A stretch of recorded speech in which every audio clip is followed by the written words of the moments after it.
Well, everyone, welcome. I'm Rob Dalrymple. Of course, this is another live stream in our series on Revelation Revealed. But this particular live stream is going to also tackle the issue of immigration, at least leading up to that. We want to encourage you to subscribe to our YouTube channel, the Determinetruth YouTube channel. We have a whole series on immigration. Go to the playlist. We have also a whole series on Revelation Revealed. A new video comes out every Wednesday night as well as I walk through the book of Revelation. So in February of 2024, I wrote a post titled, "Have We Been Lied To?" In that post, I noted that between 1950 and the year 2000, the United States sent battleships into Latin American ports over 6,000 times. Did you know that during those years, the United States invaded Mexico, Guatemala, Honduras, and that we've even participated in guerrilla wars in the Dominican Republic, Nicaragua, and Haiti?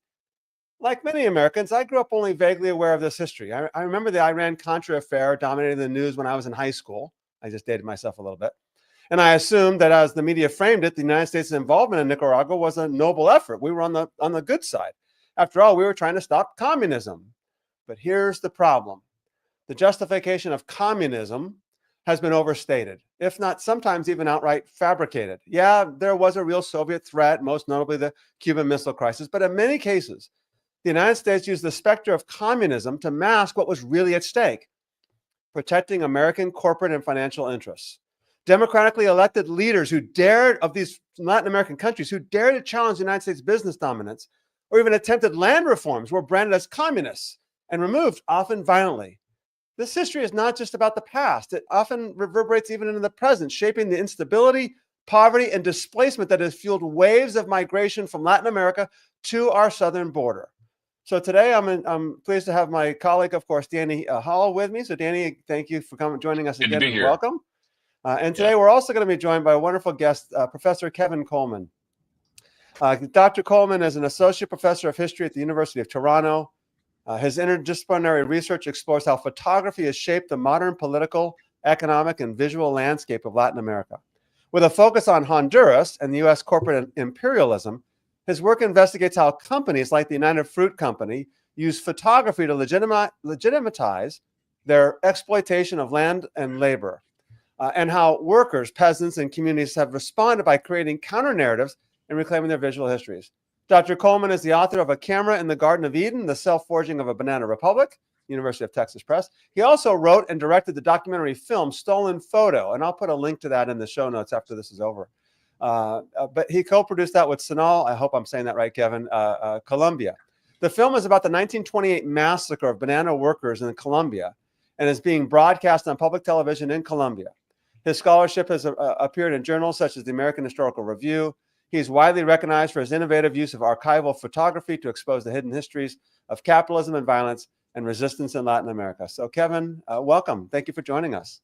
Thank you, Rob. Nice to be with you and Danny today. Yeah. All right. We're going to start with a video clip here, and I need to make my way over to it. Uh-oh, I lost it. Where'd it go? It's there. I can see it. I know you can see it, but I can't find the page to say publish. It's on the screen. Just hit the play button. I can't hit the play button. Let me go back out and do it again. So, actually, it's going to be a little bit complicated. If you want. No, it's fine. Just give me a second. I know those of you guys watching at home. Go ahead and grab yourself a cup of coffee. I'll be right there. So here we go, right there. All right, and then nope. Let me go there, and now I got to share a screen. Remove. Stop share. So StreamYard is great. It just can get clumsy with things like this. So there we go. All right, now I need to make this full screen. You guys can see it okay? Yes. All right, great. There we go. Mi nombre es Raúl Eduardo Maecha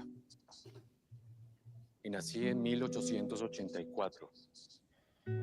Curiosamente, Maecha no ha recibido mucha atención biográfica y es un personaje clave, sobre todo en esos años. So the only thing I could do was basically take out, few enough letters that no one would seize them, and I took them out slowly, visit by visit, whatever I could fit under my shirt. O sea, es una huelga. Ellos paran. Lo que hacían los trabajadores era bloquear la vía. Aparece en la obra de ficción, porque 100 años de soledad es una obra de ficción. que incorpora dentro de su mundo ficcional este evento de la realidad, de la historia de Colombia. The attached photograph shows 5 of the principal leaders in the recent disturbances in the Colombian division. Their names are as follows. Number 1, and it's referencing this photo that was attached to it with a paperclip.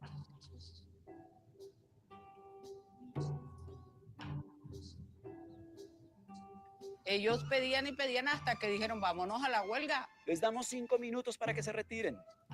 La gente no se movió. José Arcadio II levanta la voz y dice, cabrones, les regalamos el minuto que falta. Eran solo 9 puntos, decía él. ¿Qué costaba? Asesinaron un obrero por cada punto del pliego.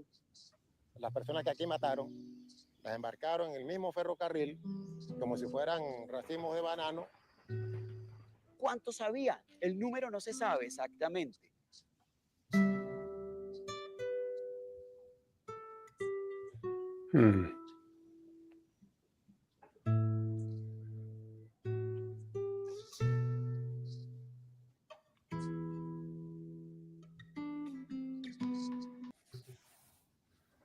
Wow.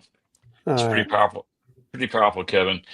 Just tell us a little bit more about yourself and your work, and maybe give us a little background on this, even this video. So just give us a thumbnail sketch of yourself and your work. Sure. Yeah. So I'm originally from Arizona. Where you guys are now. I was born and raised in Phoenix, Arizona. And our next door neighbors were Mexican, and I didn't speak Spanish. They were half Mexican, half Irish, actually.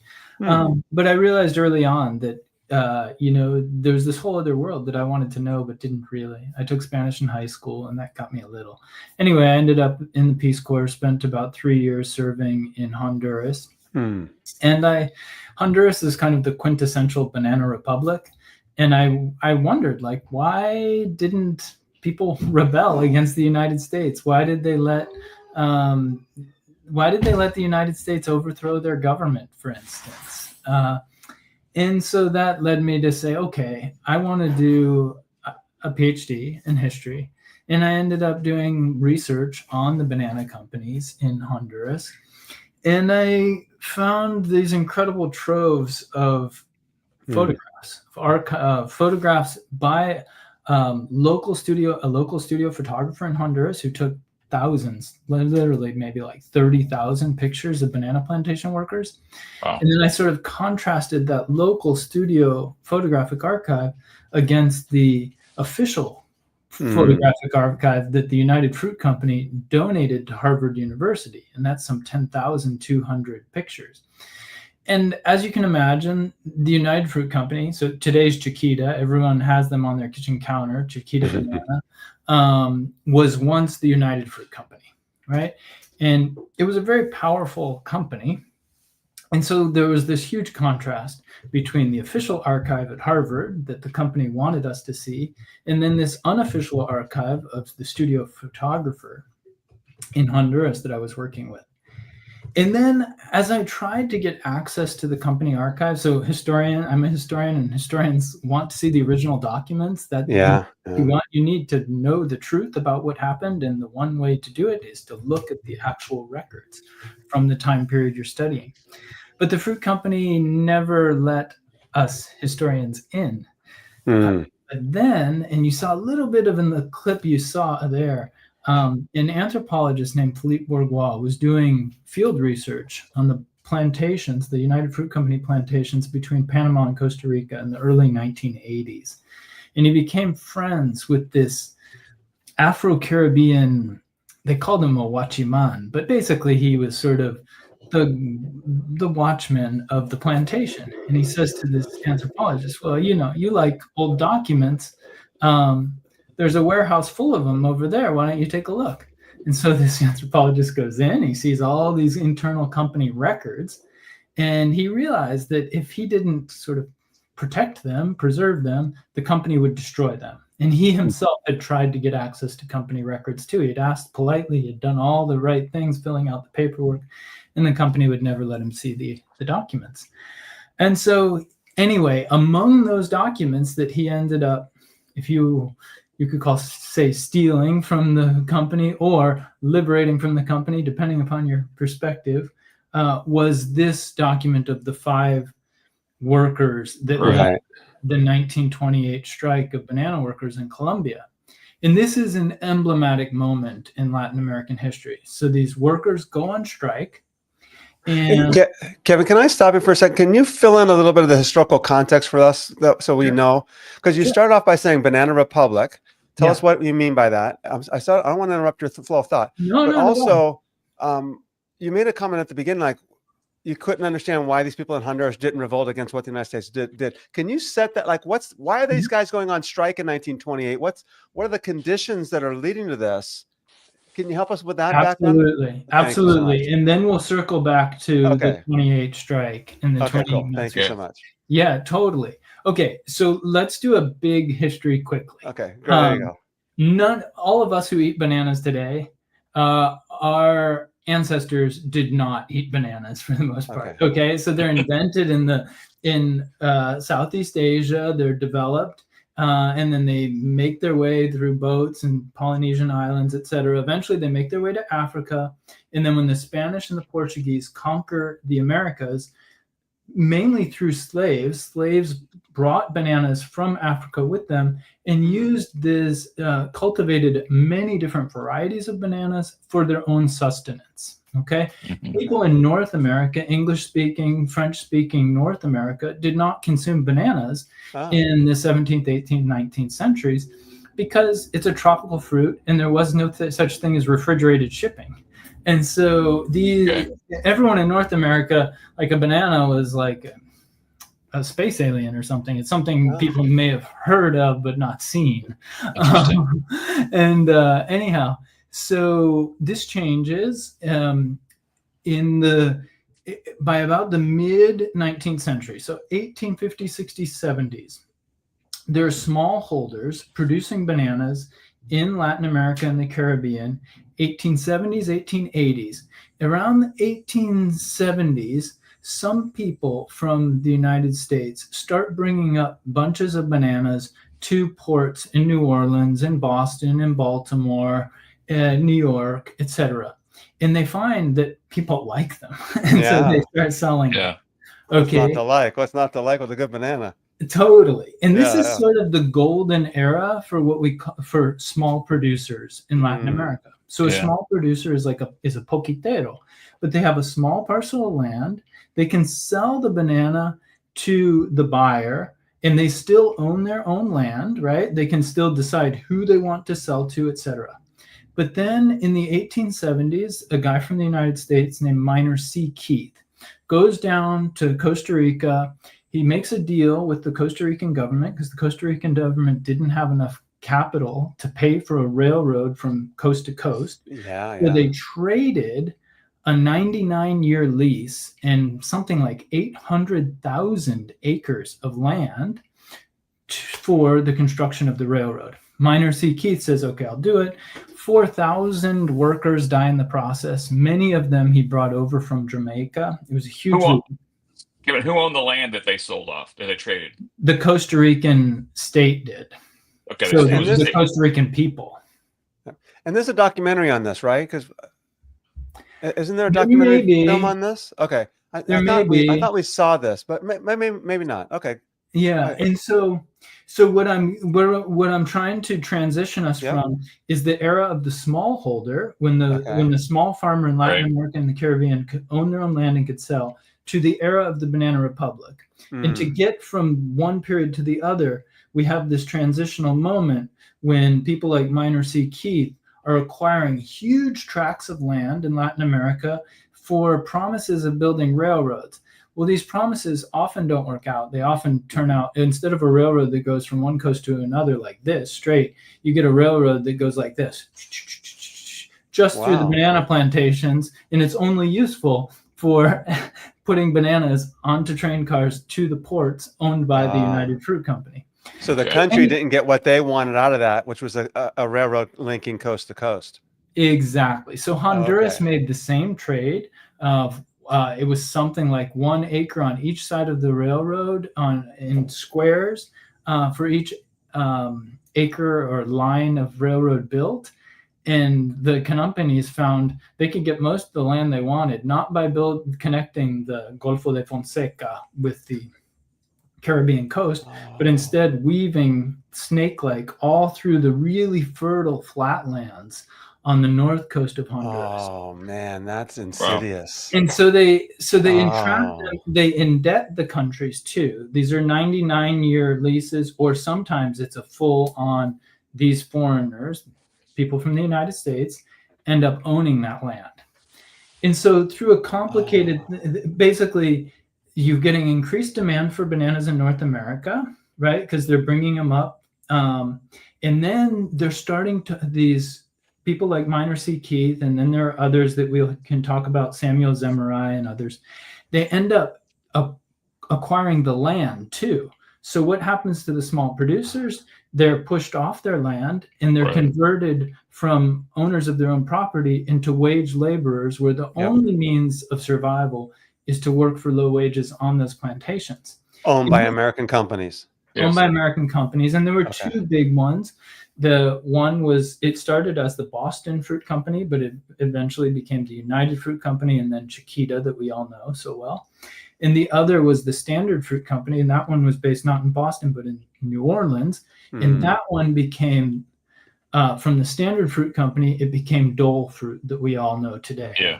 So Dole and Chiquita have their legacies. The other, there was one other thing you guys asked. I was trying to, maybe that's enough for now. Okay. Well, I guess the other part of your question then is, why do they want to revolt? The 28 strike. Why are people on strike? Okay. And so, one, these workers have a memory of having owned their own land, having been able to sell their bananas the way they wanted to, having been able to grow their potatoes and their cassava and their corn and their beans and their coffee and their chocolate and their tobacco and their tomatoes and their chiles, all on the same little parcel of land, as well as bananas that they could sell for cash. But then within living memory, they lose that land to foreign companies. And then those when these workers try to make demands that say, hey, pay us a decent wage, provide us with a decent place to live. We don't even have a place to live anymore. So provide decent workers' barracks, etc.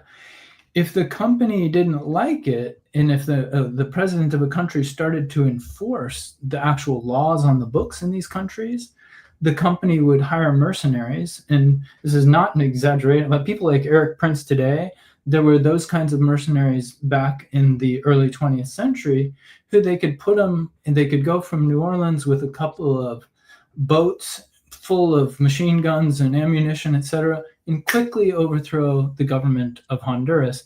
And it would cost peanuts, a couple $10,000, couple $20,000.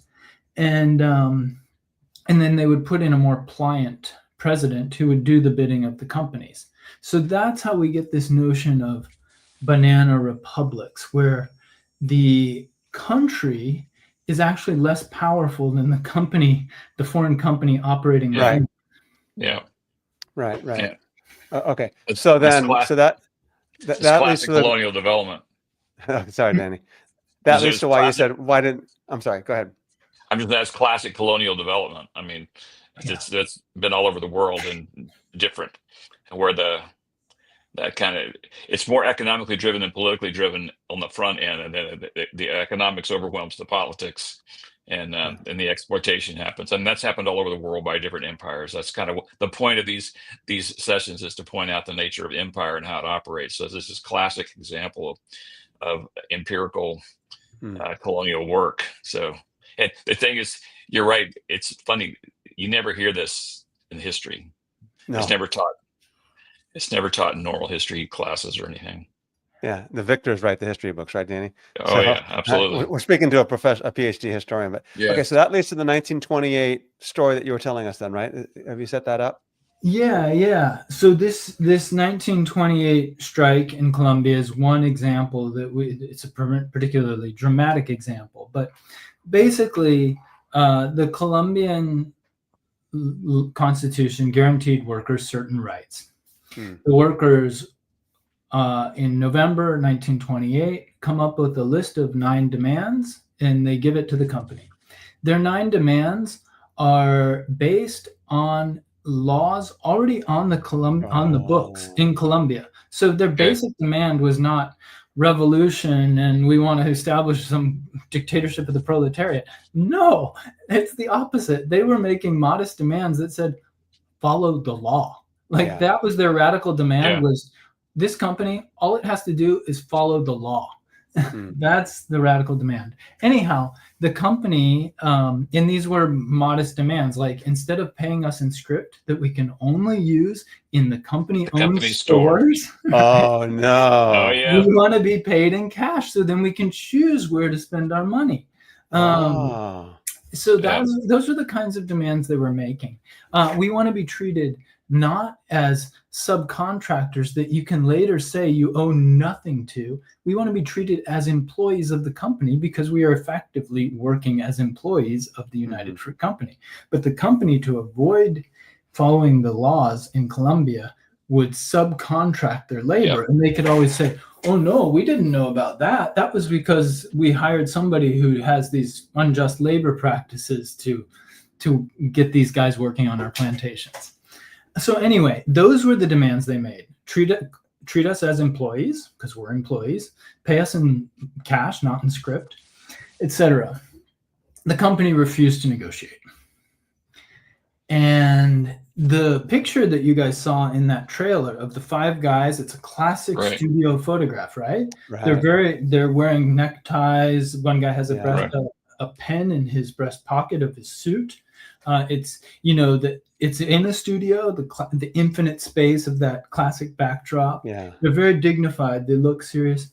They took this photo, I imagine, as a photograph of friendship, right? We're 5 friends. We're labor leaders. We're helping to organize this strike. So we go to the local photo studio and say, hey, take a picture. We want to give it to our wives, to our parents, to our kids.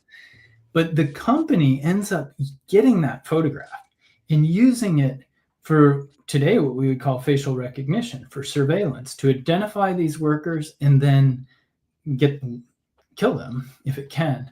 And the only reason we know this is because that photo was among the documents that anthropologist Philippe Bourgois took from the company archives in the plantations in Costa Rica in the early 1980s. So that photograph, the company manager in 1928, the photo that these men made for themselves as a token of friendship gets reworked. The manager writes over the emulsion of the photograph 1, 2, 3, 4, 5, numbering the men, and then attaches a memorandum to the photo that says who they are. He says, Raúl Eduardo Maecha, one of the most dangerous communistic leaders in the country. Erasmo Coronel, number 5, the guy wearing the bow tie, was killed in fighting in Sevilla.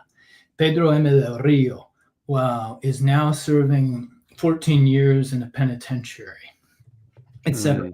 So the company used that photo to surveil its workforce and then circulated it to all its division managers throughout Latin America and the Caribbean. But then get this. 1 year after the strike, that's a sort of, you'll have to wait for me to get to that point. 1 year after the strike. What you really need to know now, though, is on December 6th, the military opens fire on the workers and kills, we don't know how many, but they only leave, according to eyewitnesses, etc., they killed hundreds that night. But they only leave 9 dead bodies in the plaza at the train station in the morning. 1 dead body as a signifier for each of the demands that the workers had made. Wow. We know from declassified U.S. government documents, from the State Department records, that the military and the United Fruit Company worked together and they were informing each other about what was going on. That they killed, the number exceeded 1,000 is what the U.S. diplomat wrote to Washington, D.C. So that that independent verification from a U.S. diplomat who's not going to exaggerate. He has no interest in exaggerating the violence that the U.S.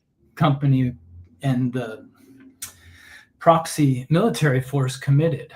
That gives us a good understanding that, so the strike happens, and the response from the state and the company was 1,000 people killed. Now, 1 year after that event, 1 year after the massacre, the military general in charge of that operation in the Banana Zone of Colombia publishes the same photograph of the same guys in his memoir. He's written over the emulsion of the photo with his. Okay, I'm gonna bring the photo up, Kevin. Is that okay on the screen? Yeah, his and then own penmanship. Okay, here we go. Let me see if I can bring this up. Yeah. And you can can you see that? Okay. Yep. Yes. Yeah. Okay. That's the copy of that's the copy that the manager wrote on. Okay. That's the photo that Philippe Bourgois got out of the company archives in. So the company showed this photo and labeled these men as terrorists, as communistic leaders, etc. But yet they are. But tell us about what was your reading analysis of this photo? So this is these are 5 labor leaders. The guy in the center in the white suit, his name was Raúl Eduardo Maecha, and he was a sort of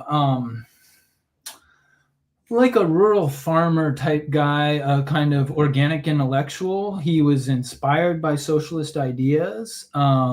I don't think he had ever read Marx or Lenin or, but he had ideas of community organizing, of solidarity, of justice, of the rights of workers, of the dignity of work, of the dignity of human beings, and of the commons, really, of what we as God's creatures should share in common, including just wages and a land to work on. And the others, Erasmo Coronel, he was the guy in the bow tie. He was also a labor leader. He wasn't as prominent. The darker skinned fellows, the other 3, they were among the leadership of the workers in that strike, but they also were less prominent. So I don't really know much about them. The reason we don't know much about them is these are humble people. They probably didn't know may not have known how to read or write. I think certainly Maecha knew how to read and write, and Bernardino Guerrero, the guy that they put in prison for 14 years, he knew how to read and write because they both had a printing press and they were trying to raise awareness about the strike, and the military destroyed the printing press. But does that? So go back. You when I interrupted you with the picture, you were telling us about they sent 9 bodies out, but you know that 1,000 were killed. Mm-hmm.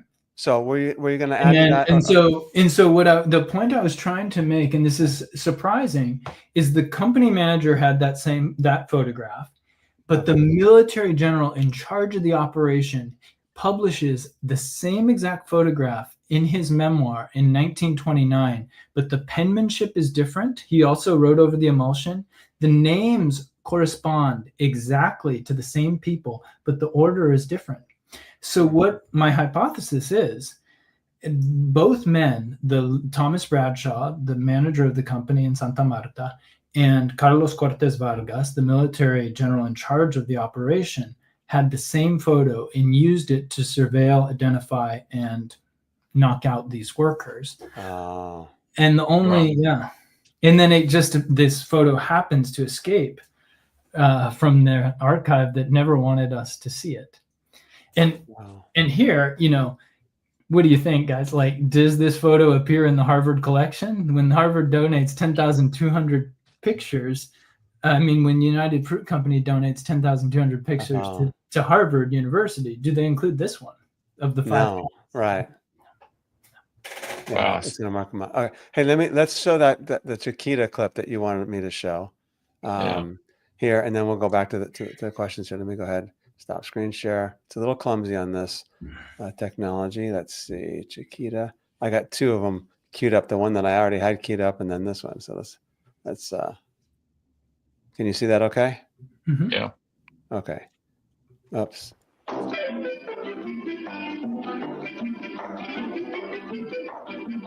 I'm Chiquita Banana, and I've come to say bananas have to ripen in a certain way, and when they're flecked with brown and have a golden hue, bananas taste the best and are the best for you.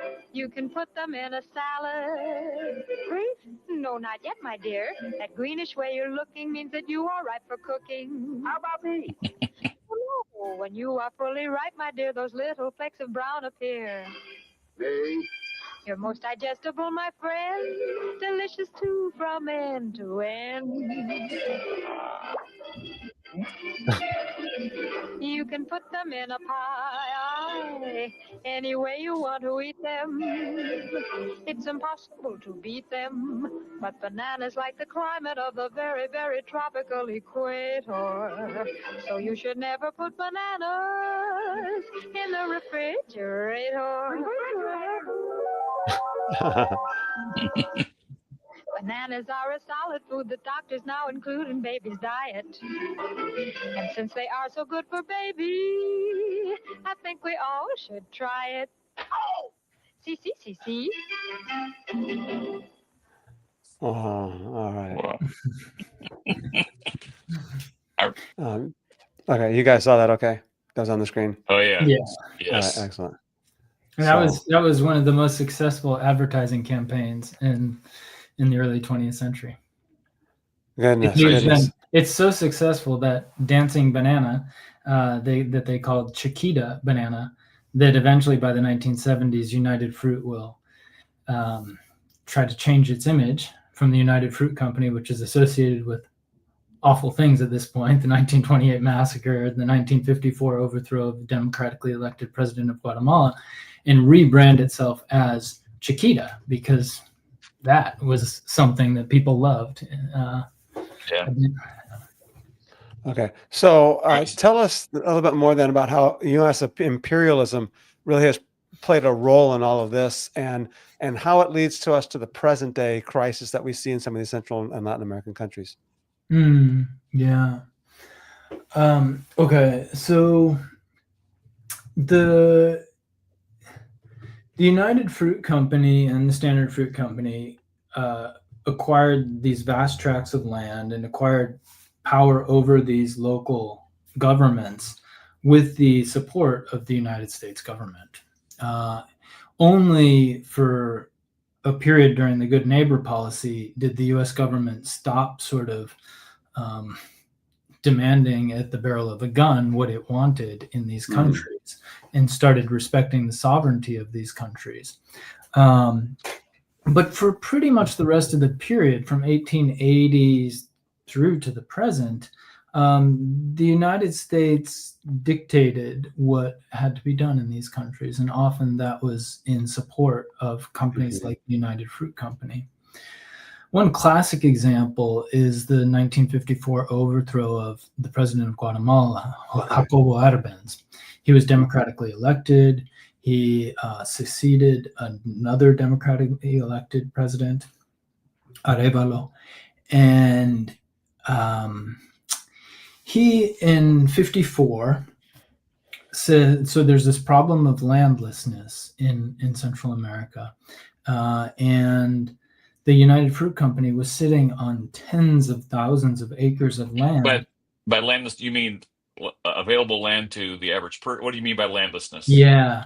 Sorry. What I mean is through the waves of dispossession, the one I described in the early 20th century from 1880 through the 1920s is, let's say, the first wave of dispossession as foreign companies, banana companies, coffee companies, German coffee planters, cotton production becomes a big one, sugarcane production, cattle ranching, etc. Through those links to export markets, where there were tens of thousands of smallholders before, there become one or two huge holders of property that own vast tracts of land that tens of thousands of people had owned and lived on before. So now they're landless. So those people become landless peasants. Okay.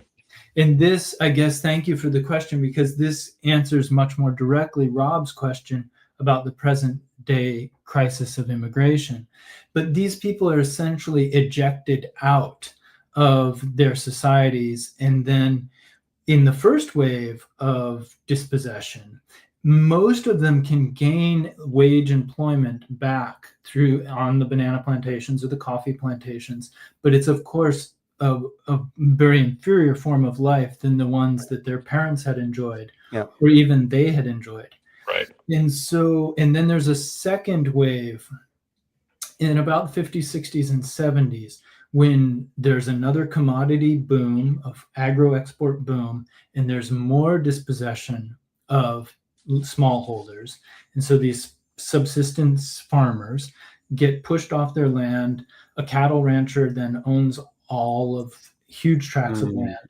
And during that wave, there wasn't enough wage labor to reemploy these formerly subsistence peasants as now wage workers. And so you get this problem of out-migration, because they're not able to stay on their land where they wanted to be and raise the crops to feed the family, nor are they able to find employment on the cattle ranch that is only employing 20 people instead of 10,000 smallholders. And so people start leaving places like El Salvador, Honduras, Guatemala, Mexico for the United States to find employment and send money back home to their families. The 54 example in Guatemala is crucial. This gets to the question of empire. So what Jacobo Arbenz, this president, was trying to do was he said to the United Fruit Company, listen, you're sitting on tens of thousands of acres of land and you're not even cultivating most of it. Yeah. We are going to buy it back from you at the amount that you claimed it was worth when you filed your taxes in Guatemala. United Fruit Company, of course, undervalued the price of that land and said it was worth $10 when it was worth 10,000 or something like that. Wow. And so anyway, the Guatemalan government says to the United Fruit Company, we're going to buy back some of that land and redistribute it to the landless peasants. The United Fruit Company pulls all the alarms, says Jacobo Arbenz is a communist, this is a communist takeover, etc. They hire an advertising firm from the United States by the advertising guru Edward Bernays. And then the CIA eventually gets involved and has this big propaganda campaign. It's one of the first CIA operations of overthrowing a foreign government. And they did it very cheaply. They did it through a psychological operation of mass propaganda. They used United Fruit Company radio stations. They used U.S. advertising and marketing techniques to put lies into the Guatemalan radio that Jacobo Arbenz was this dangerous communist. Yeah, he had a Communist Party member in his cabinet. That didn't make him a communist, right? And what does it mean to be a communist anyway? I mean, if you're talking about land for the landless, and he was democratically elected, and they had respected elections and his predecessor had stepped down.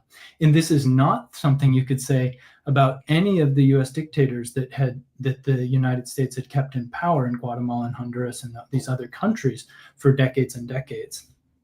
So they overthrow Jacobo Arbenz in 1954, an operation that the CIA leads and that the United Fruit Company sort of initiates over this Land Reform Act.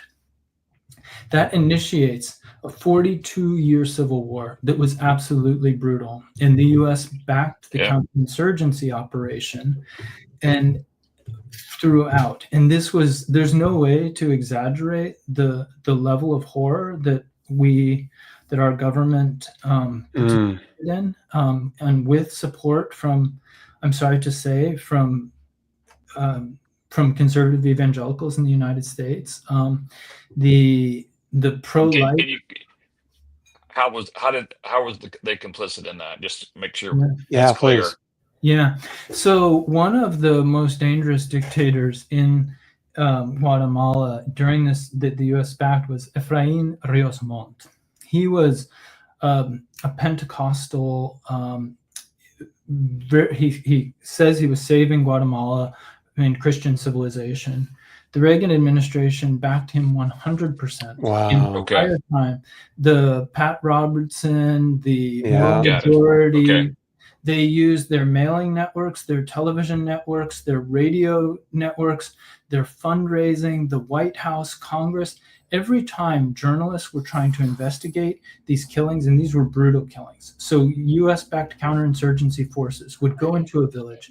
They would separate the men and women. They would systematically kill the men. They would torture the women. They would rape the women. They would do horrible things. And they would take children and swing them around and heads against rocks. Like, this is the level of brutality. And throughout, Reagan called him a great friend of democracy.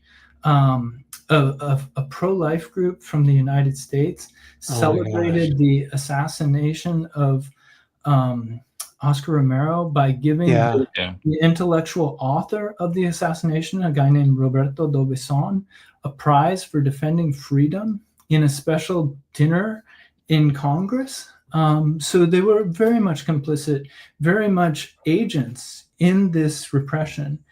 And in the Guatemalan case, in the 42 years, from the time the U.S. overthrew Arbenz in 54 to the time the peace accords are signed in the 90s, some 200,000 people were killed, mostly indigenous, and some 90% of those were killed by the U.S.-backed Guatemalan military.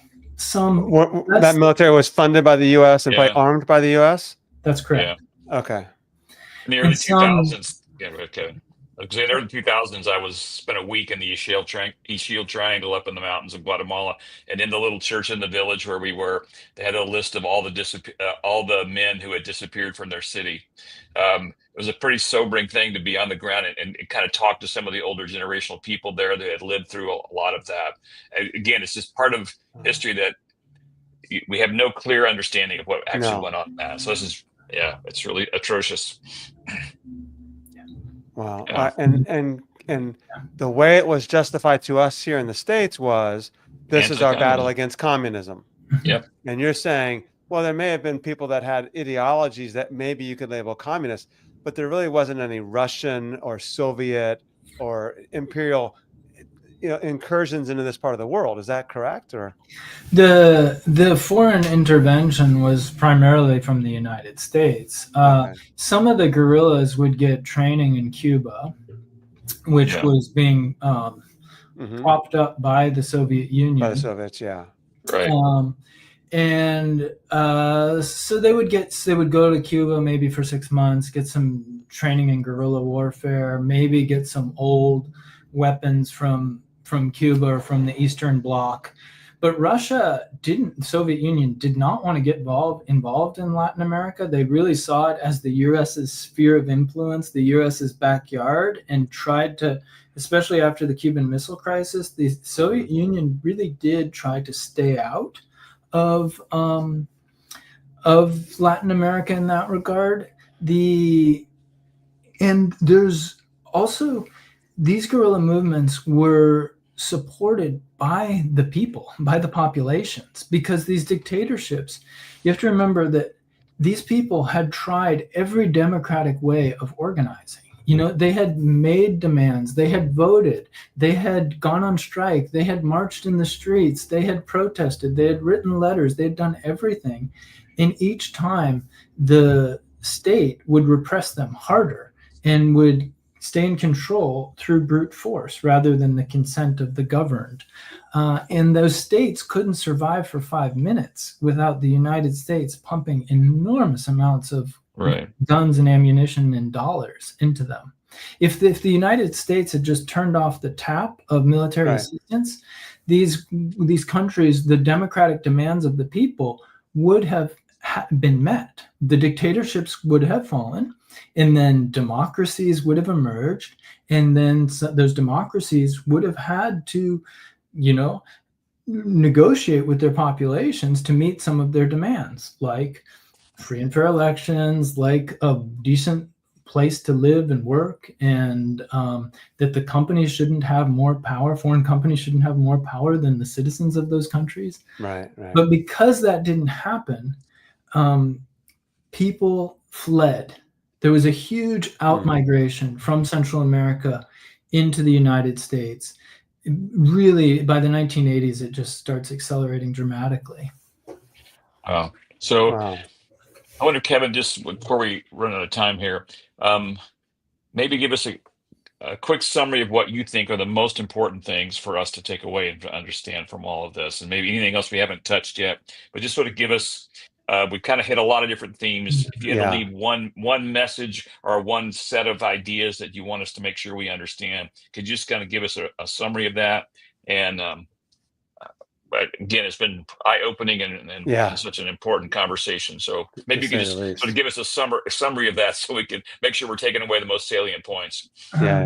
No, thank you both. I may leave it to you guys to offer us to distill what the most important takeaways are from this conversation. But for me, I would say we have to open our eyes to reality. We can't construct myths and insulate ourselves and tell ourselves that we're the greatest and we're the best and we're innocent and we're good.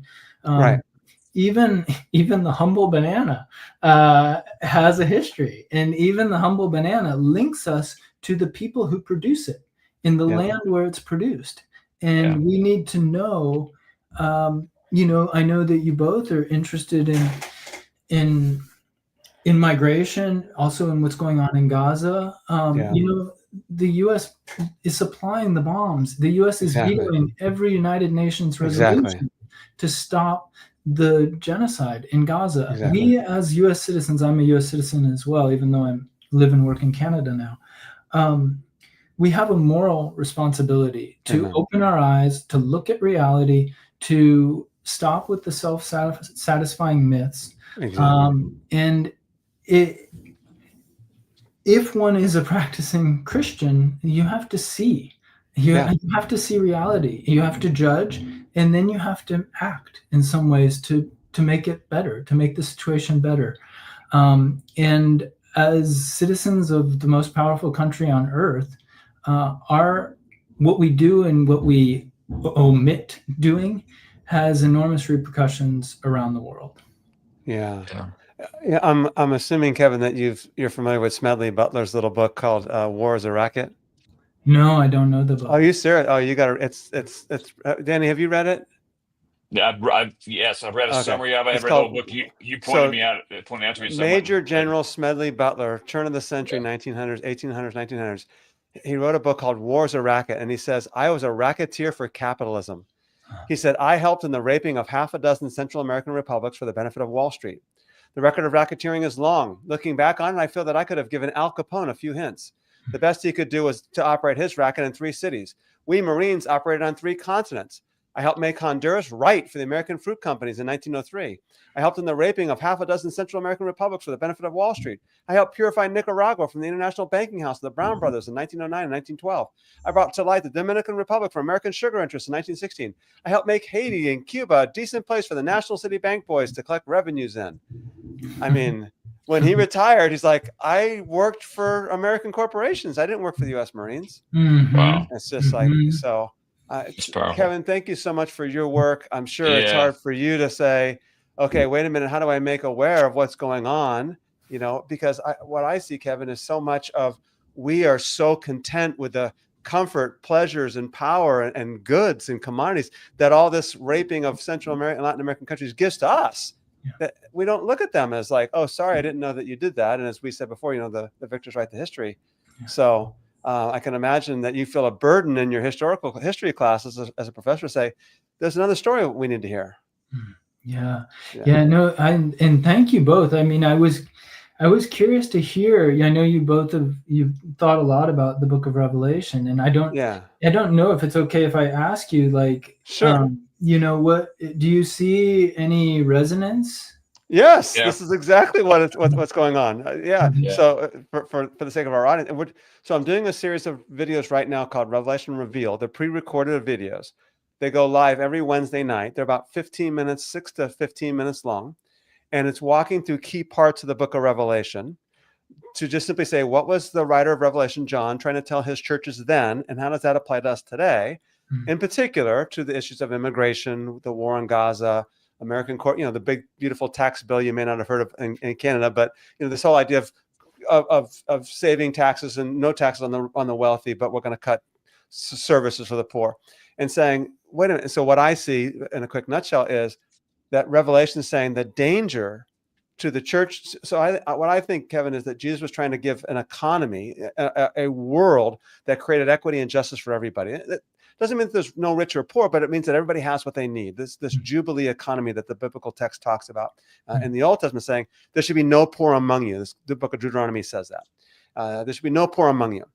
And Jesus said, and the danger to that is the empire, because as soon as you start speaking that message, the empire is going to say, no way. You're just like these people trying to do revolts again in 1928, and strikes. That the empire is going to say no way. And what I think is happening today is that corporations have become even more powerful than the empires, and they're dictating the empire. So for what Revelation is describing, and I think Jesus was as well, which was Rome, that the empire was the problem. The application of that today is actually the corporations are even more powerful than the empire. And the corporations, of course, combine that pleasure, power, comfort. You can't love God and mammon, as Jesus might say, God and money. So that's how I look at it. So this is super helpful. Yeah. I'm happy to have more conversations with you on that. As you've helped us so much, I'm happy to have. I wrote a commentary on the book of Revelation, and I've got some other work on that as well. So happy to continue the dialogue and continue the conversation. So yeah, and we have a lot of work to do, don't we? We have to wake up. Yeah. We have to wake up a sleeping giant of people that are content. I think for me, one of the great things about this conversation is there's just so, like I said, back to we keep beating this drum about the victors writing history. There's just so much of history that's been obscured. Right. All kinds of in racial relationships and labor relationships, you name it. There's just so much of our history that has been untaught. I think I told Rob not too long ago that no less than George Will, who's this private school, he said probably 10 years ago that it wasn't until he was in his 70s, I think it was, before he ever even heard of the Tulsa massacres. Yeah. And he was the most, this is private school, Ivy League, erudite, highly educated person. He says, I'd never heard about that until way late. So those kind of things, the telling of these stories, whether they're local or global or whatever, are so important, as you said, to face reality and face the truth. So we appreciate you helping us get a spotlight on this particular aspect, and once we look at how it impacts us still today. No, thank you. We'll put some links to your stuff in the show notes as well on the YouTube channel, whatever, to follow some of your work. And thank you so much. Appreciate it. We got some thumbs up from those who are watching live. Thank you so much. And of course, subscribe to the Determinetruth YouTube channel. You can find out more about Danny and I and our work at determinetruth.com. Go to the contacts page, and of course, give us your email address, and we'll keep you updated with monthly emails about what we're doing. Danny and I work with 100 pastors in India and things like that as well. So, Kevin, thank you so much. Let's keep in touch. All right. Love that. Take care. Thanks for everyone. Thanks everyone for watching.